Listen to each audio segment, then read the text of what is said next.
Complex এখানে চারটা আছে, একটা হচ্ছে হসপিটাল, অ্যানিম্যাল হসপিটাল, আর একটা ডিভিএমএস, এটা ডিস্ট্রিক্ট ভেটেরিনারি মেডিসিন স্টোর, আর একটা পিছনে একটা যে দেখতে পাচ্ছেন এটা হচ্ছে ডিস্ট্রিক্ট এআই কোঅর্ডিনেটর স্টেশন এখানে, আর পিছনে আছে ডিআই ল্যাব। তো এই চারটা নিয়ে এই কমপ্লেক্সটা। তো 13 তারিখে এখানে একটা ফায়ার অ্যাক্সিডেন্ট হয়েছিল, যেটা আমরা ট্রেনিং হল ছিল, এখানে টেবিল চেয়ার করছে এবং পাওয়ার কাটের দরুন পাওয়ার কাটতে করতে হবে, যেহেতু সেফটি একটা ব্যাপার আছে, আমরা কিছু ভ্যাকসিন নষ্ট হয়েছে। কিন্তু এর আগে আমরা বেশিরভাগ মোটামুটি আমরা ডিসপাস করে দিয়েছি ডিস্ট্রিক্টের বিভিন্ন স্থানে। তো এই ঘটনার পরে 19 তারিখ আমরা যখন অফিস যথারীতি খুলছি, দেখলাম যে পিছনের পাটটা থেকে কেসিং থেকে সব তারগুলি মানে ছুটাই নিয়ে গেছে। তো আমরা হঠাৎ করে দেখলাম হসপিটালে তো অনেক জিনিস আছে, কিন্তু তারগুলো নিয়ে গেছে এটা গেলে। তারপরে পিছনে গ্রিল কাটা, এই যে আমরা যে গ্রিল আছে, এই যে গ্রিল, এই গ্রিলটা কাটটা মানে একজন আরামসে দেখতে পারবো গ্রিলগুলো কাটা। আচ্ছা, কি কারণে হইতে পারে এটা ফায়ারটা? এখানে তো আমরা অনেকগুলো ফ্রিজ চলে, যে ডিএমএস এ পুরো ডিস্ট্রিক্টের ভ্যাকসিন থাকে, অ্যানিমেল ভ্যাকসিন, লাইভস্টক ভ্যাকসিন। তো ফ্রিজগুলো 24 আওয়ার্স চলে, সারা বছর চলতে হয়, যেহেতু ভ্যাকসিন প্রিজার্ভেশনের ব্যাপার এখানে।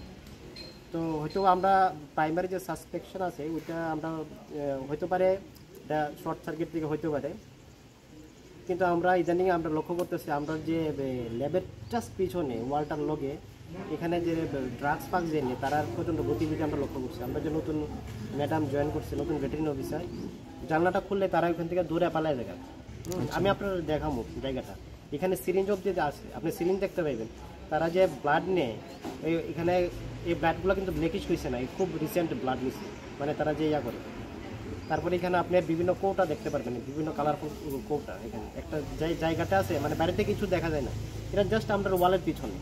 তো আমরা পুলিশের কাছে এটা, পুলিশ একটু আগে গেছে, আমরা আগে একটা জিডি এন্ট্রি করাইছি, অক্ষণে করে করাবো, এবং পুলিশটা আমি দেখাইছি পিছনের জায়গাটা, যে জায়গাতে তারা আমরা গতিবিধি দেখি, এবং তারা এটা দেখাইছে আমরা যে কয়েকটা লোহার জিনিস হয়তো বা নিতে চেষ্টা করছে, তারা টানাটানি করছে, নিতে পারছে না আর কি। আর এখানে দড়ি টড়িও আছে পিছনে, এটা যারা ইদানিং আমরা যেটা লক্ষ্য করছি। তো আমরা পুলিশে এটা আমরা অ্যাসিওর করছে যে তারা এইখানে আমরা একটা প্রোটেকশন দিব যাতে এরকম ইয়ে না হয়, আর সিভিল ড্রেস। এখানে তো আমরা ফ্রিজগুলো অনেকগুলো 8-10টা ফ্রিজ আছে, যেটা আমরা সারা বছর চলে, মানে এটা আমরা 1 মিনিটের লাগে বন্ধ করতে পারি না। তো হয়তো বা কোনো এই কারণে হইতে পারে, যেহেতু এটা 24 ঘন্টা চালানো থাকে। আমরা প্রাইমারি যেটা আমরা একজ্যাক্টলি তো বলতে পারি না, যে আমরা এটা তারের জাংশন আছে, যেহেতু অনেকগুলো ফ্রিজ আছে, তো হয়তো বা কোনো কারণে এখানে স্পার্ক হয়েছে বা এটা আমরা ট্রেনিং হলে কিন্তু লাগছে। আচ্ছা আচ্ছা আচ্ছা, তো কেমন ক্ষতিটা অ্যাকচুয়ালি আমরা স্যার একটা টিম বানাবো, ওইখানে আমরা ইয়া করবো, কারণ এটা তো অনেক আগের ফ্রিজ, এটার মূল্য দেখতে সেটা। আর ফায়ার সার্ভিস অলরেডি তারা জিনিস ইয়া করে নিছে, মানে কিতা ক্ষতি হয়েছে।